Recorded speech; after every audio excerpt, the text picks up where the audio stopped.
A gente vai falando sobre a presença de Deus. A nossa primeira aula, a gente falou sobre, começou o nosso panorama bíblico e a gente conversou sobre desde o princípio a respeito de como a presença de Deus se manifestava, né? A gente falou que a presença de Deus é algo relacional. Presença no hebraico significa face. Tem a ver com estar próximo de Deus, o relacionamento espiritual, mas pessoal. E daí a gente entendeu que nós fomos feitos para um relacionamento pessoal com Deus. Porém, o pecado nos afasta. Lembra? Deus chega para o homem, é o homem que se afasta. Depois o homem é expulso da presença de Deus. Então o pecado nos afasta e faz ele se afastar. Terceiro, Deus continuamente preparou um caminho de reconciliação, porque anseia em estar não apenas no meio de você, mas no meio do seu povo. A gente aprendeu isso. Estar na presença de Deus é invocá-lo, andar com ele em justiça, em obediência. Mais do que um evento específico, a presença de Deus é orar, falar com Deus e andar todos os dias com a consciência que Ele mantém um relacionamento conosco, assim como a gente tem um relacionamento com o nosso cônjuge, com a sua família. Tudo que você faz diz a respeito do relacionamento com as outras pessoas que você tem. Você se mantém fiel, você se mantém justo a partir desse relacionamento e por isso nós continuamos andando com a consciência desse relacionamento. 5. A presença nos transforma e capacita. A gente lembra da história de Jacó, que virou Israel, e de José, capacitado com dom, com discernimento de sonhos pelo Espírito de Deus. E, por último, é um constante relacionamento pessoal de amor, se manifestando através de sonhos, adoração, audivelmente, gloriosamente e pela palavra. Mas principalmente a presença de Deus se manifesta no meio do seu povo. Alguém quer comentar algo sobre a semana passada? Levanta a mão por vez. Não? Vamos seguir? É isso então. Levantou a mão? Não? Não? Eu vi, achei. Então vamos seguir. O que a gente vai falar hoje? Vamos já começar direto. A gente acabou na semana passada falando sobre Moisés, enquanto Deus levanta um representante do povo para falar: eu vou tirar o meu povo do Egito. Ele demonstra a sua presença de forma gloriosa através dos grandes milagres, do julgamento do Egito e da abertura do Mar Vermelho, da nuvem de fogo e da nuvem de fumaça durante o dia que acompanhava o povo de Deus. E a gente viu que o povo desobedece a Deus, e lá em Êxodo 33, Moisés se aproxima de Deus e fala: olha, nós vamos sair daqui. O povo tinha desobedecido a Deus, tinha passado por um processo de justiça de Deus também. Moisés volta para Deus e fala: olha, Deus, esse povo é muito cabeça dura, mas tem misericórdia. Ele fala assim: ó, eu vou mandar um anjo na frente de vocês. Ele fala: não, se a tua presença não for conosco, não nos faça sair desse lugar. Para mim é uma das passagens mais marcantes sobre valorização da presença de Deus. Moisés não queria só a bênção de Deus. Moisés não queria só os favores de Deus. Moisés queria Deus junto. Nós, no nosso coração, temos que nos perguntar: para mim, tanto faz se eu só receber a bênção e de Deus e o apoio dele, ou eu quero que ele está junto comigo caminhando no meu dia a dia? Fica essa reflexão da última aula. Então, Moisés, esse grande apaixonado pela presença de Deus, foi aquele que Deus escolheu para escrever os primeiros 5 livros da Bíblia, e deu a lei dele como o povo conseguiria seguir essa presença de Deus. Então, para seguir a presença de Deus, a gente vê lá em Êxodo 19, 4 a 5. Vamos começar lá do fundo hoje, hein? Do Você abre para a gente? Êxodo 19, 4, 5. Carlos Eduardo, Levítico 26, 11 e 13. E o pastor, Êxodo 25, 8 e 9. Certo aí, Du? Vamos lá. Vocês viram o que fiz aos egípcios e como eu levei vocês sobre as asas de águia e os trouxe para perto de mim. Agora, pois, se ouvirem atentamente a minha voz e guardarem a minha aliança, vocês serão minha propriedade peculiar dentre todos os povos, porque toda a terra é minha. Deus chama um povo para ser a sua propriedade exclusiva. Em algumas versões falam. Morarei no meio de vocês, na minha terra sagrada, e nunca os abandonarei. Estarei sempre com vocês. Vocês serão o povo e eu serei seus filhos. Eu sou o Senhor, o Deus de vocês. E tirei do Egito para que vocês não fossem escravos dos egípcios. Deus nos veio da escravidão. Deus, aí ele fala, eu estarei no meio de vocês, através da tenda. Pastor. E me farão um santuário para que eu possa habitar no meio deles, segundo tudo que eu te mostrar para modelo do tabernáculo e para modelo de todos os seus móveis, assim mesmo fareis. Então, Deus levanta o povo de Israel, fala, ó, vocês vão ser o meu povo, foi o que Deus disse, um reino de sacerdotes. Na primeira aula a gente falou conceito de templo, lugar da manifestação de Deus. Conceito de sacerdote, aqueles que servem à presença de Deus no templo. Deus iria separar uma tribo para servir no templo provisório. Mas olha Deus já falando, olha, não é só uma pessoa ou um grupo de pessoas que serão sacerdotes, mas vocês serão um reino de sacerdotes. E o que a gente entende hoje é o quê? Era Deus já preparando para toda a igreja. Nós não temos pessoas especiais na igreja mais que as outras. Nós temos pessoas com dons diferentes, mas todos são sacerdotes, servem a Deus e a presença dele. Isso é das grandes revoluções da Reforma Protestante, o sacerdócio universal de todos os crentes. Então Deus fala, ó, vocês serão um reino de sacerdotes. E depois ele fala, vocês construirão uma tenda para eu habitar no meio de vocês. E daí o pastor leu e falou assim, olha, conforme eu te mostrar, você vai construir exatamente da forma que eu te mostrar. Então aqui, ó, se você já tem familiaridade, você sabe, aqui é o tabernáculo de Deus, a tenda onde Deus se encontrava e se manifestava. Aqui, nessa tenda ela era dividida em 2 espaços. Primeiro, era o lugar santo. E lá dentro tinha um lugar santíssimo. Mas fora dela era o pátio. Então, todo esse trecho aqui, ó. Todo esse trecho, se eu não me engano, eu acho que era um trecho de 25 metros por 13. É isso, aqui na apostila tem, ó. 45 por 22,5. Então ele tinha 45 metros, ó, por 22,5, tá? Então era um pátio bem grande, aonde o que tinha lá?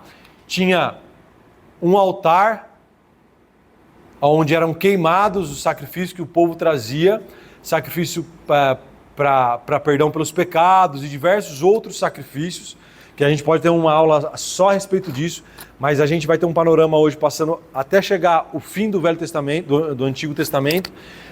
Então eu vou ser um pouco rápido, mas o que acontece? O povo ele tinha que apresentar ofertas para Deus, onde era totalmente queimado aqui nesse altar de sacrifícios. A gente vai falar um pouco mais sobre ele daqui a pouquinho.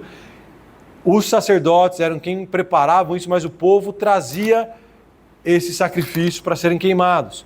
Os sacerdotes se lavavam aqui em uma bacia, representando a purificação desde sempre, e levavam esse sacrifício lá para dentro, esse sangue do cordeiro lá para dentro, onde tinha o candelabro,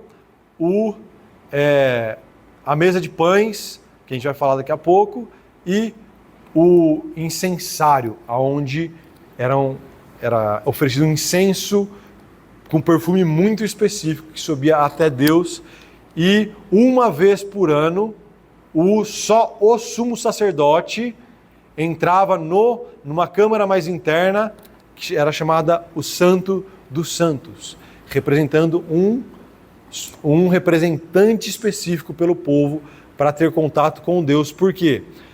Porque o povo pecador não pode ter contato com o Deus Santo.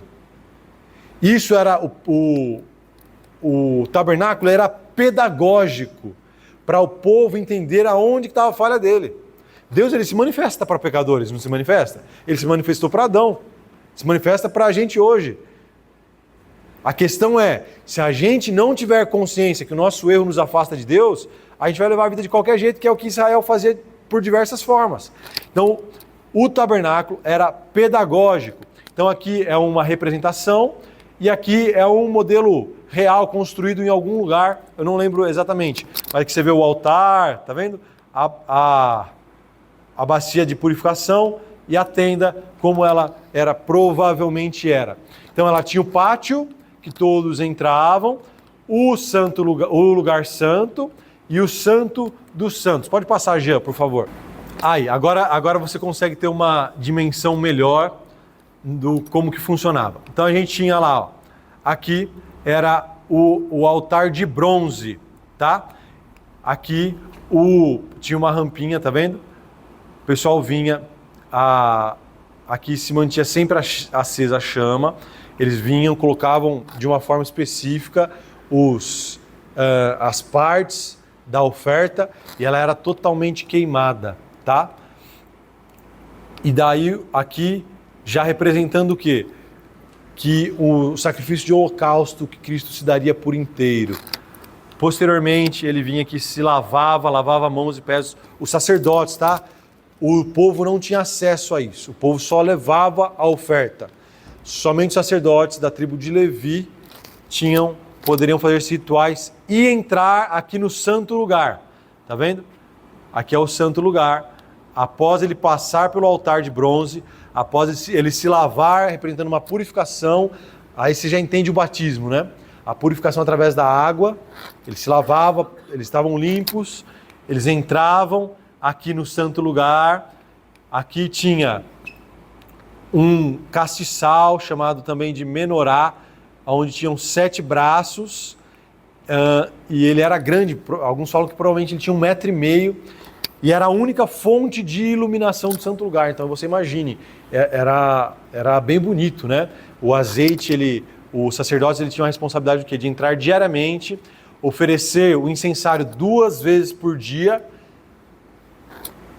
em doses bem grandes, que aquele perfume, aquele incenso tomava todo não só a tenda, mas saía para fora da tenda, o povo em volta conseguia sentir aquele cheiro específico, onde era misturado, se não me engano, 11 especiarias, e aquele cheiro característico representava o cheiro de Deus no meio do povo. Era proibido fazer aquela essência em qualquer outro lugar. Aquela essência era um perfume exclusivo do tabernáculo, para que o povo falasse, aqui há a manifestação de Deus. Então, a menorá, o castiçal, era a luz que iluminava a presença de Deus, e Jesus fala que ele é a luz do mundo, né? Então, o castiçal representa a Cristo iluminando todo mundo, a presença de Deus. Existia os pães da presença, onde haviam 12 pães, um para cada tribo, representando o sustento de Deus das tribos, que os sacerdotes olhavam diariamente se ele estava bom ou ruim, e uma vez na semana ele se alimentava daquele pão. E prefigurando Cristo, Cristo é o pão da vida que desceu dos céus e é o nosso sustento. E daí aqui tinha o altar de incenso que era queimado, o pessoal colocava nas suas bordas o sangue do cordeiro também. E oferecia o incensário 2 vezes por dia. E uma vez por ano, eles tinham acesso ao Santo dos Santos. Sabe aquela música? O Santo dos Santos. É aí esse lugar que sumo sacerdote, que era só alguém, não apenas um levita, mas alguém que tinha que ser descendente direto de Arão. Descendente direto de Arão. Por isso que João Batista, a gente fala que no Novo Testamento, ele era para ser um possível sumo sacerdote, porque o pai dele, Zacarias, era descendente de Arão, e ele teria direito de ser sumo sacerdote, e não Anás e Caifás, que eram sacerdotes corruptos, políticos, né? De forma que lá dentro, o que acontecia? O que tinha lá dentro? O que fazia o santo lugar especial? Era o lugar específico da manifestação de Deus. Existia uma arca, como se fosse um baú de madeira, todo revestido de ouro, onde ele tinha alguns pés, e nesses pés tinha umas varas para ele ser carregado. Em cima tinha uma tampa, que era totalmente de ouro, com 2 querubins, com suas asas voltadas para o meio, e Deus fala que era ali no meio desses querubins que haveria a manifestação dele. Tem um salmo de Davi que fala que a arca é como o estrado dos pés do trono de Deus. Então a arca era a representação clara da presença de Deus na terra. Era a ligação, como se fosse o chão até o céu com Deus. Então ele vinha aspergia sangue no meio da tampa e Deus se manifestava como uma fumaça naquele meio, e para que o sumo sacerdote não visse a Deus. E era algo assim, eu falo engraçado, porque assim, ele tinha que entrar com um sininho na ponta na barra da sua veste, porque caso aquele sacerdote não estivesse de acordo com Deus, ele poderia morrer diante da presença de Deus. E ele tinha que entrar. Então, se o sininho parasse de se mexer, ele sabia que ele tinha morrido, tinha uma corda no pé dele que os outros sacerdotes puxavam. Porque um Deus santo exige santidade diante dele. Pode falar, pastor. O estudo do tabernáculo é uma das coisas mais lindas da palavra, da Bíblia. Tudo apontava para Cristo, né?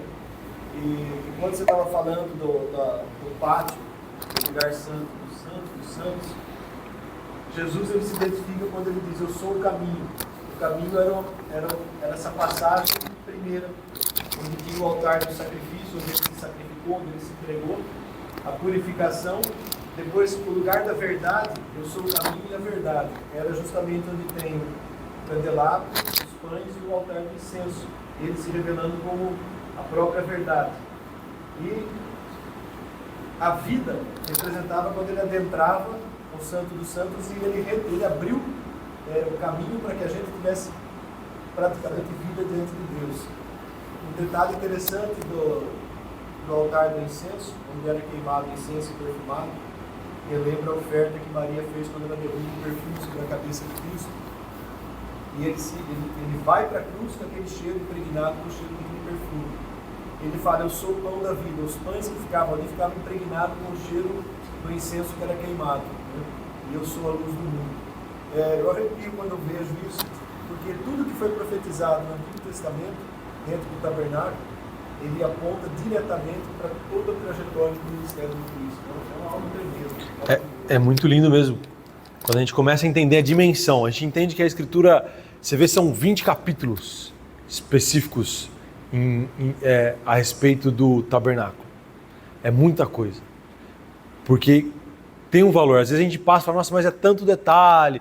Se você for ler lá com mais calma, fala quantas laçadas tinha que dar na cortina, o tipo de cortina. E às vezes a gente passa displicentemente, mas quando a gente pega os detalhes e entende isso que o pastor falou, a gente se emociona mesmo, porque foi algo feito pedagogicamente para falar: a minha presença tem valor. Trate com valor o que é sagrado. Então, Cristo é o caminho até chegar a Deus. Então, existia um véu aqui, ó. Tá sem o véu aqui só para você conseguir visualizar. Mas tinha um véu que, quando Cristo morre na cruz, é esse véu que é rasgado. A gente fica para a próxima aula, que a gente vai falar a respeito do Novo Testamento. Então, acho que está claro aqui, certo? Existia um detalhe que as pessoas elas eram divinamente capacitadas para realizar o que exatamente nos mínimos os detalhes que Deus queria. E esses detalhes, Deus não sobrecarregou Moisés com cada minúcia que ele queria. Ele distribuiu.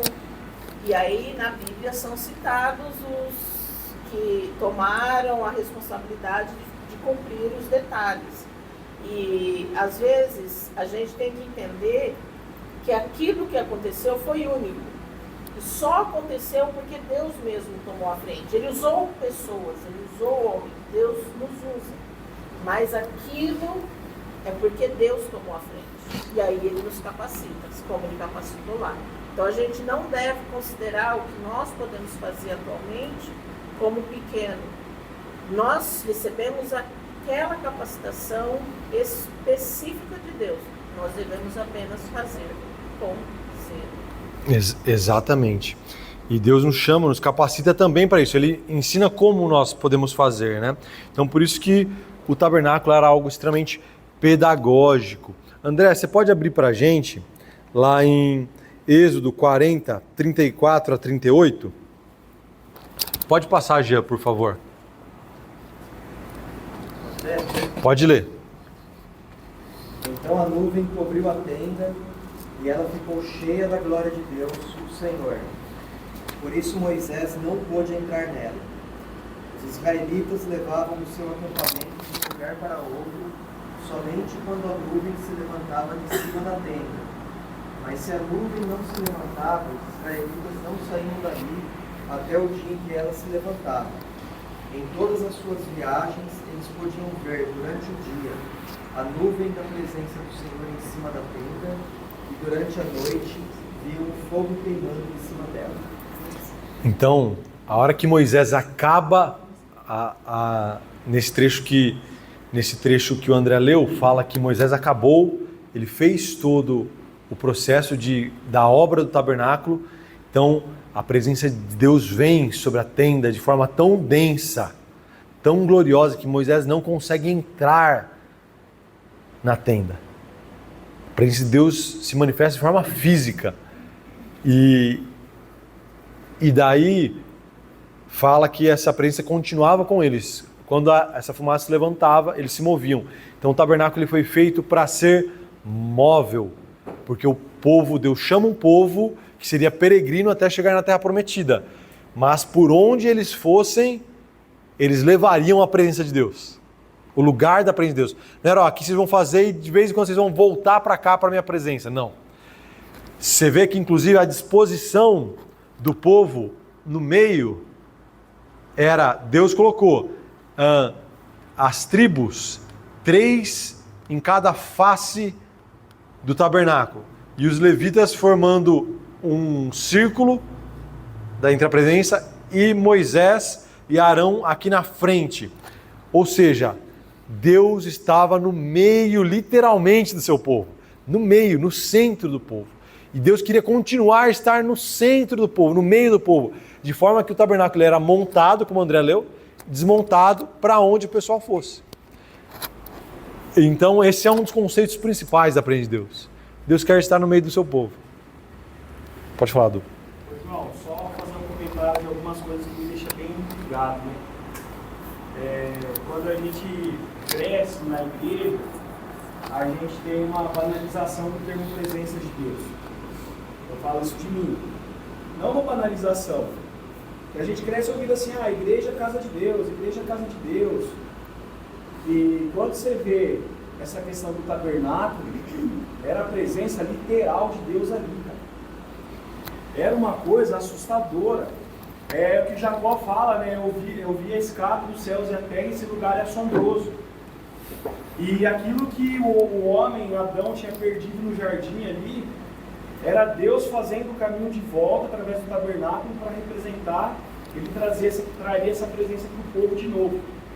Aí outra coisa que me deixa bem intrigado também é quando Deus chama todo o povo de Israel, que foi ali no trecho que eu li, né? Todo o povo de Israel para ser uma nação, um reino de sacerdotes.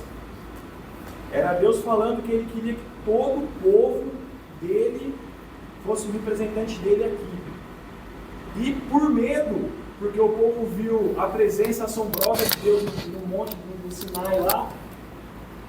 Por medo, o povo sai fora. Não, deixa só para Moisés e Arão, eu não quero essa presença não. Deus fazendo o trabalho de volta, ó, vocês perderam, eu estou fazendo o trabalho de volta para vocês terem minha presença de novo. Deus chama o povo, faz essa proposta para o povo, vou fazer de vocês um reino de sacerdotes, e o povo pula para trás, e eu acho isso muito parecido com a gente hoje, né? Exatamente.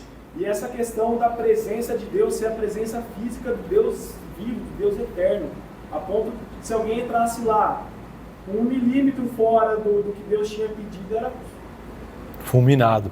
E essa questão de o povo rejeitar a presença de Deus, a gente vê hoje, viu de maneira clássica do povo rejeitando, falando, Moisés, vai de representante a gente. Tem uma música, você tem na aula anterior, essa música, né?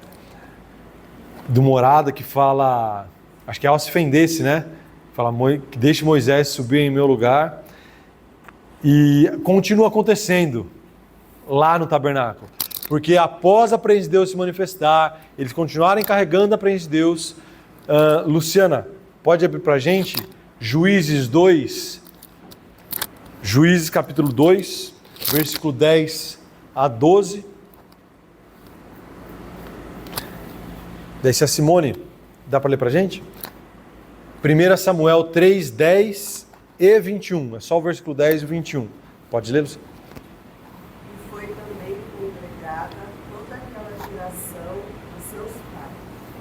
E outra geração após eles se levantou, que não conhecia o Senhor, nem tampouco a obra que fizera Israel. Então fizeram os filhos de Israel o que parecia mal aos olhos do Senhor, e serviram aos Baalis. E deixaram o Senhor Deus de seus pais, que os tirara da terra do Egito, e foram-se após outros deuses. Dentre os deuses das gentes que havia ao redor deles, e encurvaram-se a eles, e provocaram o Senhor a ira. Então a gente passou Gênesis, Êxodo, Levítico, Números, Deuteronômio. A gente passou, agora estamos passando por Josué, a nova geração se levanta, passa todo o período de Josué. Nosso objetivo não é passar por todos os livros, mas é falar sobre o relato da presença de Deus. Só que aqui, no período de Juízes, a gente chega no livro de Juízes, fala que levantou-se outra geração, se esqueceu de Deus, começou a servir outros deuses. O povo rejeita a presença de Deus manifesta no meio deles. O Deus único, exclusivo, que estava se apresentando, eles preferem as imagens, e daí o que acontece? Há uma quebra, e isso acontece nas nossas gerações. A displicência dos pais em ensinar pedagogicamente, em ser intencional no ensino, causa uma quebra de gerações. E nossos filhos, nossos netos podem perder a presença de Deus. Nossa geração tem uma responsabilidade. Não vou continuar isso aqui, senão vou começar a pregar. A gente vai, então, entender isso. Nós temos uma responsabilidade. É isso que a Bíblia está falando. Você tem uma responsabilidade. Se movimente, para que as próximas gerações não percam a presença de Deus. O que acontece? Deus levanta os juízes, findando o último juiz, o profeta Samuel. Simone, pode ler para a gente, então? Então veio o Senhor e ali esteve, e chamou o povo das outras vezes: Samuel, Samuel. E este respondeu: Fala, porque teu servo ouve. 21. Continuou o Senhor e apareceu em Siló, enquanto por sua palavra o Senhor se manifestava ali a Samuel. Se você ler depois o capítulo 3 de 1 Samuel, a história clássica de Samuel que a gente conta para as crianças. Mas às vezes a gente lida com a Bíblia, com as histórias, como histórias infantis, legais e tal. Mas a gente não consegue ter dimensão do que aconteceu. Samuel provavelmente estava dormindo ali no santo lugar. Eli estava dormindo na tenda dele, que era fora do pátio, inclusive. Provavelmente, Samuel saía da tenda, ia até Eli e falava, olha, você me chamou? Não. E ele, por 3 vezes ele faz isso. E Samuel responde, ele ensina ele e fala assim, provavelmente é Deus falando contigo. E Samuel atende criança, se eu não me engano ele tinha em torno de 8 anos. Samuel é agora um representante dos profetas. Para um povo que rejeita Deus, Deus envia os profetas. Que é o quê? Alguém que recebe de Deus para falar com o povo. Samuel ouvia a Deus desde crianças. A gente tem possibilitado que os nossos filhos ouçam a Deus desde os 8 anos, ou a gente tem tratado eles como infantilizados demais para isso? 8 anos, ouvindo audivelmente a voz de Deus. É claro que Deus quis que fosse assim, mas é algo para ser ensinado e refletido para a gente entender que as nossas crianças já podem ter experiências espirituais com Deus, maduras, tá? Então Samuel continuou falando, Siló era o lugar onde estava o tabernáculo. Deus continuou falando com Samuel lá em Siló, tá? E o que acontece? Samuel julga o povo como juiz, é um representante de Deus para o povo, mas o povo rejeita a Deus enquanto aquele que guia ele e quer um rei. Deus fala, tudo bem, vocês estão me rejeitando, vocês vão ter um rei, e esse rei tirará proveito de vocês. E é um rei chamado Saul, você conhece bem essa história, que pela sua arrogância se esquece de Deus. É um rei que ouve mais a voz do povo do que a voz de Deus. E lá a gente tem como comparação entre Saul, que rejeita a Deus, Deus levanta Davi, alguém que era segundo seu coração, e ele unge Davi, lá em 1 Samuel 16, 13 e 23. Hélito, você pode abrir para a gente, por favor, lá 1 Samuel 16, 13 e 23, tá? Davi, se puder abrir Atos 13 e 22. Lúcia. 1 Samuel 17, 45 e 47. 1 Samuel 17, 45 e 47. Pode ler, Hélito. Tomou Samuel o chifre do azeite e o ungiu no meio de seus irmãos. E, daquele dia em diante, o Espírito do Senhor se apossou de Davi. E então, Samuel se levantou e foi para Ramá. Legal. 23. E sucedia que, quando o espírito maligno da parte de Deus vinha sobre Saul, Davi tomava a harpa e a dedilhava. Então Saul se retirava e se achava melhor. O espírito maligno se retirava dele. Olha o que acontece. Saul, levantado por Deus para ser rei, por causa da rejeição do povo, ele foi cheio do Espírito de Deus um tempo, mas pela desobediência a Deus, Deus fala para Samuel e Samuel fala para Saul, Deus está te retirando o seu reino hoje. E ele vai já, unge Davi, Davi é cheio do Espírito Santo. Acho que Davi tinha 15 anos. Davi tinha em torno de 15 anos, já era cheio do Espírito Santo. E o que acontece? Saul, quando estava com um espírito mau, foi convocado Davi, cheio do Espírito Santo, para tocar uma música. E o espírito mau ia. Começa já o ensino a respeito da música, das canções, e há uma correlação entre a música e a presença de Deus.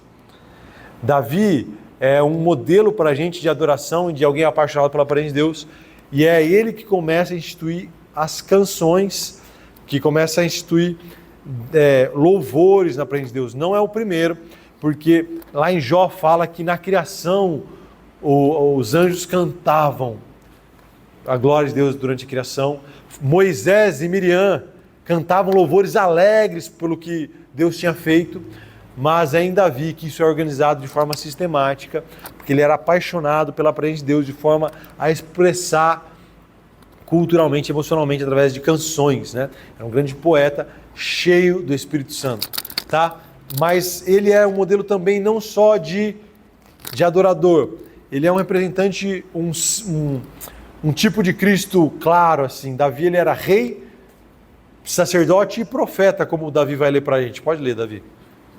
Tendo tirado a este, levantou-lhes o rei Davi, o qual também, dando testemunho, disse: Achei Davi, filho de Jessé, homem segundo o meu coração, que fará toda a minha vontade. Davi, ele era alguém que era profeta no termo... Ele não era, na época dele, considerado profeta, mas a Escritura nos revela que ele falou a respeito de Deus para o povo. Então, o profeta é aquele que está, vamos falar assim, de costas para Deus, pois foi enviado por Deus, e de frente para o povo, trazendo uma mensagem. O sacerdote é aquele que está de costas para o povo, enviado do povo para pedir perdão de frente para Deus. E Davi, ele era um modelo dessas duas coisas porque ele recebia de Deus e falava através dos salmos, e ele era um modelo também de sacerdote não oficial, mas alguém que oferecia e servia a Deus através da sua vida. Davi, se for ver, ele não era ele entrou nos pães da presença, algo que só os sacerdotes poderiam comer. Ele comeu, ele tinha um relacionamento tão próximo a Deus, que ele estava à frente do seu tempo. Ele já estava já tocando na nova aliança, o que seria algo para a gente hoje. E Davi, então, ele é esse grande símbolo daquele que valoriza a presença de Deus. Enquanto Saul rejeitou, Davi valoriza extremamente. O que a Lúcia vai ler para a gente mostra isso claramente. Davi, porém, disse ao filisteu: Tu vens contra mim com espada e com lança e com escudo. Eu, porém, vou contra ti em nome do Senhor dos Exércitos, o Deus dos Exércitos de Israel, a quem tens afrontado. Hoje mesmo o Senhor te entregará nas minhas mãos. Ferir-te-ei, tirar-te-ei a cabeça, e os cadáveres do arraial dos filisteus darei. Hoje mesmo as aves dos céus e as bestas feras da terra, e toda a terra saberá que há Deus em Israel. Saberá toda esta multidão que o Senhor salva, não com espada nem com lança, porque o Senhor é a guerra, e Ele vos entregará nas nossas mãos. Olha o que acontece. A gente está aí na luta clássica entre Davi e Golias. Davi, um jovenzinho e um grande guerreiro de quase 3 metros de altura, Golias vai enfrentar. Golias desafia Davi.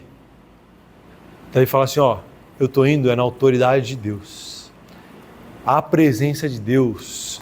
Davi tinha a autoridade da presença de Deus. Ele sabia que Deus era com ele. A confiança que Davi tinha não era uma confiança normal. Era uma confiança de quem sabia que o sobrenatural estava com ele. Faz diferença isso ou não? Todo o resto do povo também era povo de Deus. Todo o resto do exército também tinha acesso ao tabernáculo. Todo o resto do povo também tinha ensino. Mas ninguém se propôs a ter autoridade pela presença de Deus. O Senhor chama uma igreja a se mover pela autoridade do nome de Cristo Jesus. Isso faz a gente vencer alguns gigantes.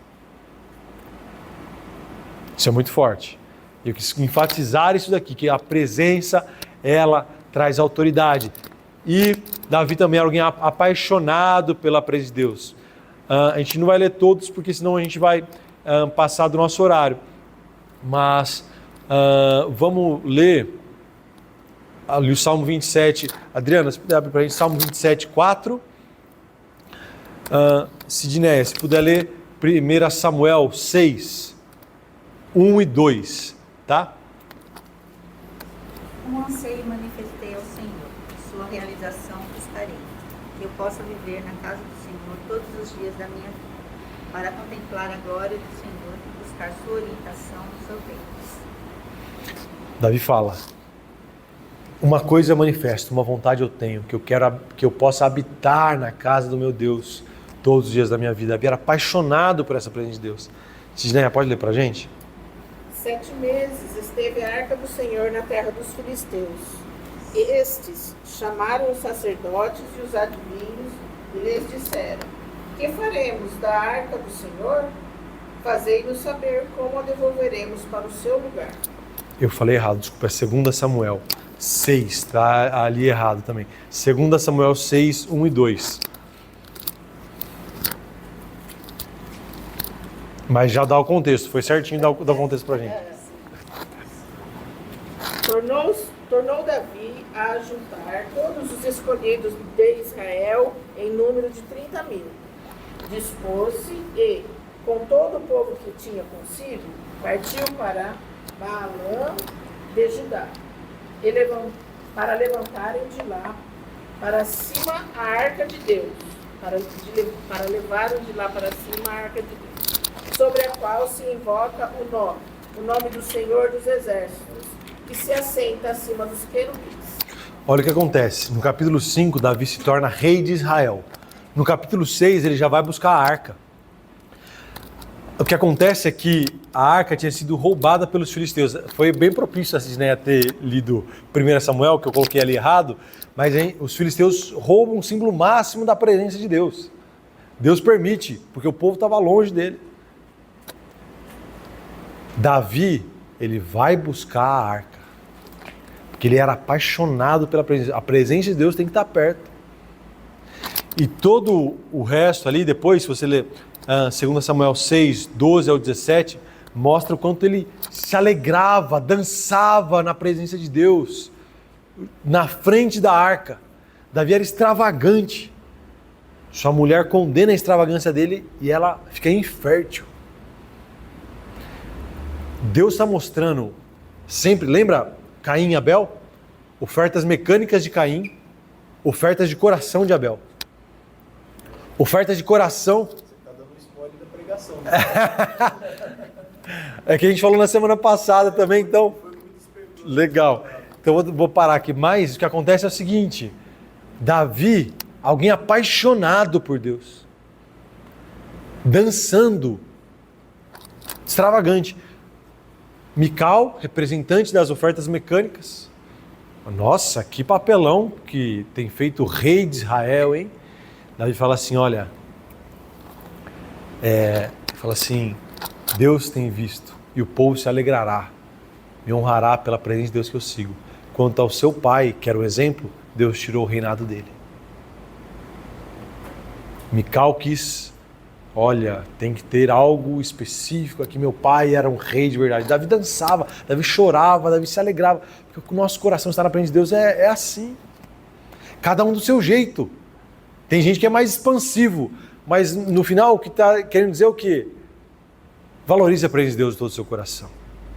Valorize. Eu não vou dançar provavelmente na presença de Deus. Você provavelmente não vai me ver dançar. Mas eu entrego o meu coração diante dele e deixo tudo ali. Davi instituiu cantores diante dessa... houve uma separação de dois lugares da presença de Deus. Em Siló continuou-se os sacrifícios, mas a tenda veio por uma tenda provisória que Davi colocou. Davi falou, eu quero a tenda junto comigo. Davi quebra o que Deus... Olha isso. Davi quebra uma instrução dada por Moisés. A arca se separa do tabernáculo. A arca fica na tenda de Davi, que é o chamado tabernáculo de Davi, que fica de forma provisória. E Davi fala assim, eu quero construir um templo para o meu Deus. Como posso eu morar no palácio e meu Deus não ter uma casa? É o zelo pela presença. Lá em Crônicas 16, 1 Crônicas 16, 4 a 6, é isso que conta a história. Vamos voltar aqui já então? Pode abrir para a gente? Lá 1 Crônicas 16. Tá? Daí, se o G puder abrir para a gente, 2 Samuel 7, 1. Você vai morar ali no 7, tá? Você vai pulando ali no G, no 7. Você vai ler 2 Samuel 7, 1, 7, 12 e 13. E a Sara, 1 Crônicas 22, 6 a 8.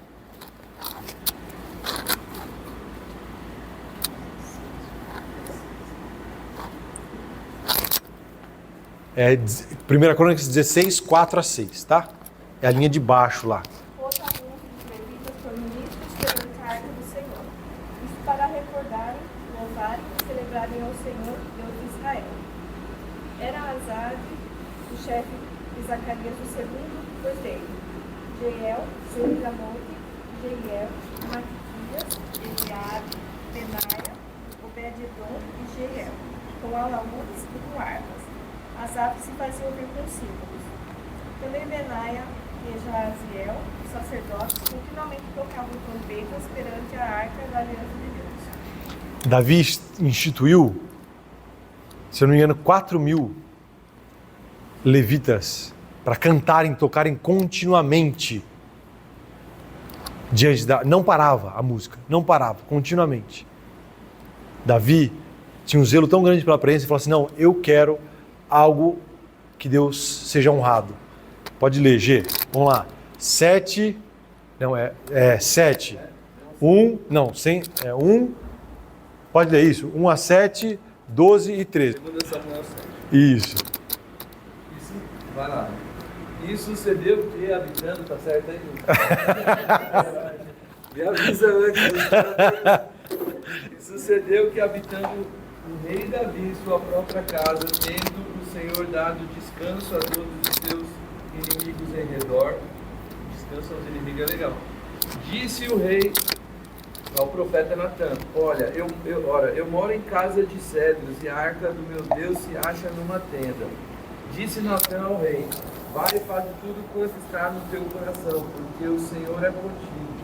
Porém, naquela mesma noite veio a palavra do Senhor a Natã, dizendo: vai e dize ao meu servo Davi, assim diz o Senhor: edificar-me-ás tu a casa para a minha habitação, porque em casa nenhuma habitarei desde o dia em que fiz subir os filhos de Israel do Egito até o dia de hoje. Mas tendo andado em tenda, em tabernáculo, em todo lugar em que andei com os filhos de Israel, falei: acaso alguma palavra com qualquer das suas tribos, a quem mandei apacentar o meu povo de Israel, dizendo: por que não edificais uma casa de cedro? 12 e 13 agora. Quando teus dias se cumprirem e descansarem os teus pais, então fará levantar depois de ti o teu descendente, que procederá de ti. Estabelecerei o seu reino. E este edificará uma casa ao meu nome, e eu estabelecerei para eles para sempre o trono do seu reino. Sara, pode ler pra gente? 1 Crônicas 22, do 6 a 8. Isso. Então chamou a Salomão seu filho e lhe ordenou que edificasse uma casa ao Senhor Deus de Israel. E disse Davi a Salomão: filho meu, quanto a mim, tive em meu coração o propósito de edificar uma casa ao nome do Senhor meu Deus. Porém veio a mim a palavra do Senhor dizendo: tu derramaste sangue em abundância e fizeste grandes guerras. Não edificarás casa ao meu nome, porquanto muito sangue tens derramado na terra perante mim. Olha o que acontece. Davi, a gente estava lendo lá, que Davi, ele era alguém apaixonado pela presença de Deus. Vai e fala: olha, quero fazer uma casa para Deus. Deus fala assim: olha, o que você quer construir uma casa para mim? Eu nunca pedi. Eu sempre me revelei, porque o homem gosta de templo. Tem um pastor que eu gosto bastante, que ele falou assim, ó: quando a igreja começa a se voltar só para o prédio, ela perde a missão dela. E Davi dá meio que uma chamada de atenção. Deus dá uma chamada de atenção, Davi, ó, presta atenção. Seus filhos vão construir. Mas a questão é que eu não preciso de um prédio para manifestar minha presença. Me manifestei através do tabernáculo durante todo esse tempo, não foi? Mas tudo bem. Se para o homem é mais fácil entender, seu filho vai construir. Lá no que a Sara leu, falou assim, Davi revelou, por causa do sangue que tinha nas mãos de Davi, porque ele era um guerreiro, Deus não permitiu que fosse construído um lugar novo, porque Davi tinha muito sangue nas suas mãos, porque ele era um guerreiro. Para conquistar a terra e para ter paz, teve que ter muita luta, mas mesmo que fosse pelo povo de Deus, Deus não queria que o templo dele fosse manchado por alguém com tanto sangue nas mãos. Então Salomão é quem constrói, Salomão, filho de Davi, é quem constrói um templo definitivo, porque houve paz, como o G leu ali, recebendo do Espírito Santo já o discernimento do próximo versículo. O G já leu pra gente, a gente nem precisa ler, muito à frente do nosso tempo.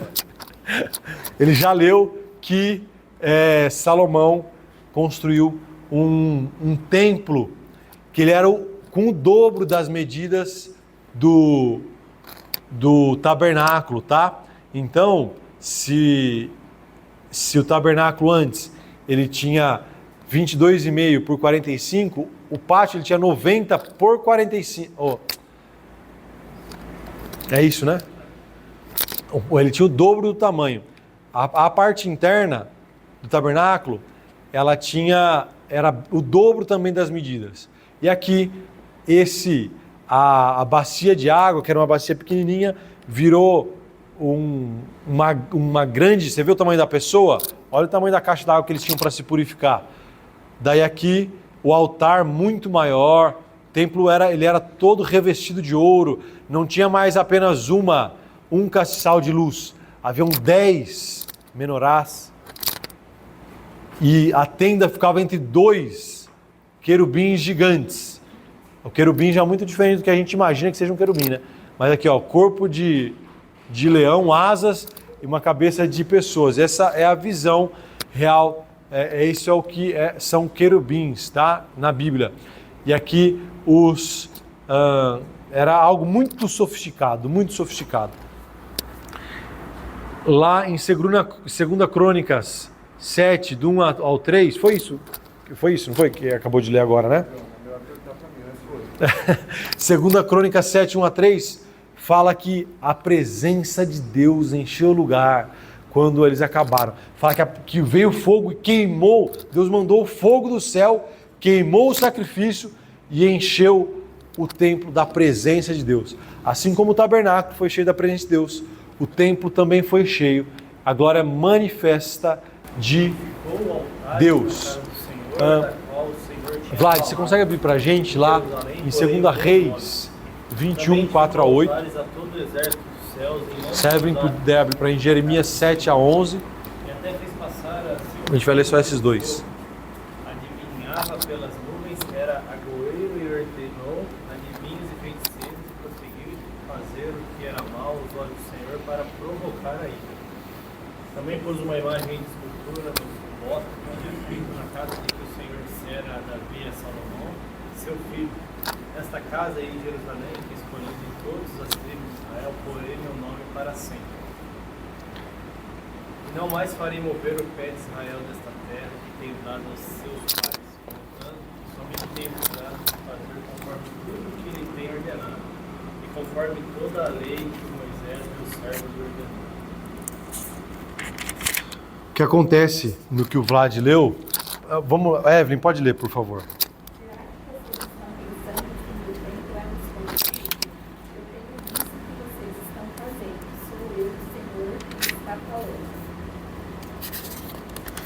O que acontece? Passa o reino de Salomão, os filhos dele continuam, até que chega o rei Manassés. E esse trecho que o Vlad leu fala que ele colocou altares a outros deuses. Ele profana o templo de Deus com idolatria, e era algo que todo o povo estava fazendo. A pregação do Paulo, semana passada, foi isso. Os descendentes de Manassés. Foi sobre Josias, foi isso, né? Nessa pregação semana passada. Que Manassés era avô dele, né? Não era isso? O que acontece é o seguinte: o povo abandona a presença de Deus novamente. Mesmo com esse templo grandioso, lindo, o povo continua abandonando e ofendendo a presença de Deus. E Jeremias, um profeta, representante de Deus, fala o que a Evelyn falou. O que vocês estão fazendo? É Deus acusando o povo. O que vocês estão fazendo com o meu templo? E a gente chega ao fim dessa aula, com o último slide, falando sobre a falta de resposta do povo à presença de Deus. O pastor abriu com Amós 5, e a gente vai ler Amós 5, 21 ao 23, Pode abrir, Emily? Amós 5, 21 ao 23.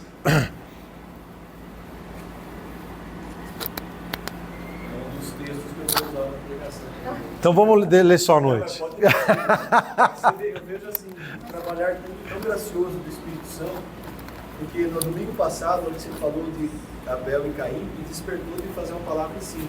E enquanto eu estava preparando, Veio para... Deus me levou para essa passagem que Deus rejeita, né? O sacrifício, porque não era feito com um coração que verdadeiramente queria a sua presença. Sim. E a Elisa puder abrir para Jeremias 7, 4 a 7. Pode ler. Eu odeio e desprezo as suas festas religiosas. Não aguento as suas assembleias solenes. Eu não aceitarei as ofertas queimadas e as ofertas de gratidão, nem sequer vou olhar para as ofertas de paz. Acabe com esse barulho das suas canções. Elas são um barulho que incomoda meus ouvidos. Não ouvirei as músicas das suas liras, por mais belas que sejam. Lembra que Davi instituiu as canções? Apaixonado pela presença de Deus. A canção não é um significado da presença de Deus, por mais bonita que seja. Deus rejeita a festa, o culto, tudo que for do povo. O louvor, Deus rejeita. Porque é mecânico, não tem a ver com andar com a presença de Deus. Nós estamos finalizando o Antigo Testamento a respeito da presença de Deus, porque o povo não conseguia andar em justiça na presença de Deus, retidão. Há uma resposta que Deus espera da sua presença de nós. Há uma resposta. Senão, a gente pode chegar aqui, pode tocar um louvor lindo, pode vir com a roupa mais bonita, pode ser o templo mais bonito, de nada vale. Isso acontece hoje ou não acontece? A gente conhece igrejas e mais igrejas assim? Deus rejeita. Deus rejeita. Elisa, dá ler para a gente Jeremias 7, 4 a 7. Não confieis em palavras falsas, dizendo: templo do Senhor, templo do Senhor, templo do Senhor é este. Mas se deveras imitardes os vossos caminhos e as vossas obras, se deveras praticardes a justiça, cada um com o seu próximo, e se não oprimirdes o estrangeiro e o órfão e a viúva, nem derramardes sangue inocente neste lugar, nem andardes após outros deuses para o vosso próprio mal. Eu vos farei habitar neste lugar, na terra que dei a vossos pais, desde os tempos antigos e para sempre. Não é o templo que carrega a presença de Deus. O templo, o tabernáculo, a arca eram representações de um Deus vivo, justo, que se manifesta no meio de nós, mas espera uma resposta da gente. E ele dá algumas direcionamentos sobre a justiça, sobre não explorar as pessoas. Deus é um Deus que anda no meio de nós. E a nossa vida precisa de uma resposta. Margareth, se puder abrir para a gente Deuteronômio 31, do 17 ao 18. Nesse dia a minha aliança se verá contra ele. Desampará-lo-ei e dele esconderei o rosto, para que seja devorado, e tantos males e angústias o alcançarão, que dirá naquele dia: não nos alcançaram esses males, por não estar o nosso Deus no meio de nós. Esconderei, pois, certamente o rosto naquele dia, por todo o mal que tiverem feito, por se haverem tornado a outros deuses. Deus promete e Deus cumpre. Em Deuteronômio Deus fala: olha, vocês voltaram a outros deuses, minha justiça vai vir. Em Ezequiel 9, 3 e 11, 23 a gente não vai ler. Ezequiel tem uma visão onde a presença de Deus vai como um pássaro saindo do templo. Ele sai da arca, vai para a frente do templo, vai para outro lugar da cidade, como rodeando assim, e deixando a presença de Deus, deixa o templo. Porque o povo não se responde a essa presença. E O que acontece é que vem Nabucodonosor e destrói o templo. A gente estava vendo a foto ali. O fogo da presença de Deus não é mais o que domina o templo. É o fogo da justiça de Deus. A gente encerra a aula de forma dramática, né? Porque o Antigo Testamento é assim. A gente falou a primeira aula, o povo não responde. Deus manda julgamento através de Noé. Deus cria uma nova geração, o povo não responde. Deus cria uma torre para se considerar Deus. Deus manda Abraão e fala, não, vou ter um povo exclusivo. O povo rejeita a Deus. Deus manda seus profetas. O povo não responde. Deus estabelece a presença no meio. O povo não responde. As manifestações da presença da bondade de Deus, o povo não responde. A grande graça é que sempre teve seus remanescentes. Ainda assim é hoje. Cabe a nós sabermos quem nós somos. A mensagem do Evangelho é uma mensagem de esperança. O Antigo Testamento, ele tem essa questão de gera essa ansiedade. Mas é por isso que a gente termina a nossa aula. Se a gente iria embora, teria um almoço indigesto se a gente não soubesse do que acontece na próxima aula, que é a vinda de Cristo. Cristo é o perfeito sacrifício. Cristo é aquele que é a manifestação clara da presença de Deus no meio de nós, que é a nossa esperança de acabar com a nossa imperfeição. Nos torna aceitos por Deus e faz um caminho através da presença do Espírito Santo para a gente poder caminhar em justiça com a presença de Deus. Próxima aula a gente segue, a gente vai aprender um pouco mais o que o Novo Testamento fala sobre a presença de Deus e como a gente pode ser voz para as novas gerações, caminhar em justiça através da presença manifesta de Deus no meio da Manaim, no meio do seu povo. Amém? Então é isso, vamos se colocar de pé. Alguma dúvida, algo a acrescentar? Vamos se colocar de pé.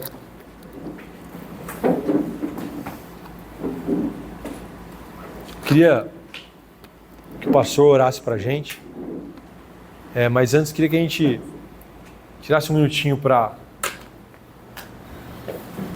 de reflexão com Deus.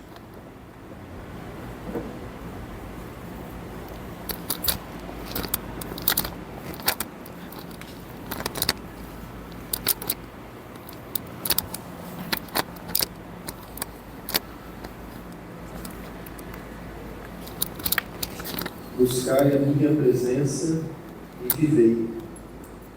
Pai, nós te agradecemos pela tua palavra, pela reflexão que tivemos nesse momento, nessa manhã, e te pedimos perdão, Senhor, porque admitimos que em grande parte do nosso dia, da nossa vida, nós nos preocupamos muito mais com as coisas materiais do que verdadeiramente buscando a tua presença. Que o teu Santo Espírito nos ensine a conciliar a vida natural com a vida espiritual. Amém. De maneira que tudo aquilo que nós fizermos no natural possa glorificar a tua presença. E que como templos do Senhor, que somos hoje, por graça e misericórdia, nós possamos refletir a presença do Senhor. Que aqueles que se achegam ou que convivem conosco possam sentir que em nossa vida há algo diferente. E esse algo diferente seja a presença do Senhor em nós. Assim eu oro e te agradeço. Em nome do teu Filho Jesus. Amém. Amém. Bom domingo. Deus seja louvado.